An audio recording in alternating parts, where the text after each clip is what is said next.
Mga manok na itinambak sa isang pribadong lote sa barangay Nantangalan, Poso Rubio, Pangasinan. Tumagal ng 4 na araw bago tuluyang naibaon ang mga manok na namatay dahil sa heat stroke. Matapos ang serye ng pag-uusap, minabuting doon na mismo sa lugar sunugin at ilibing ang mga manok. Una nang inireklamo ng mga residente ang mabahong amoy na nanggagaling sa mga patay na manok. Marami raw sa kanila nakaranas ng pananakit ng ulo, kabag at kawalan ng ganang kumain.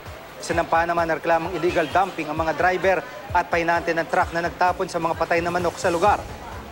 Kakasuhan din ang mga nag-utos ng pagtatapon ng mga manok sa lugar. Sa Dagupan City naman, inireklamo rin ng mga residente ang maruming deboning area ng bangus. Nang puntahan ito ng mga tauhan ng City Health Office, tumambad ang mga bangus na nakalapag lang sa maruming mesa. Nagkalat din ang mga basura at laman loob ng isda.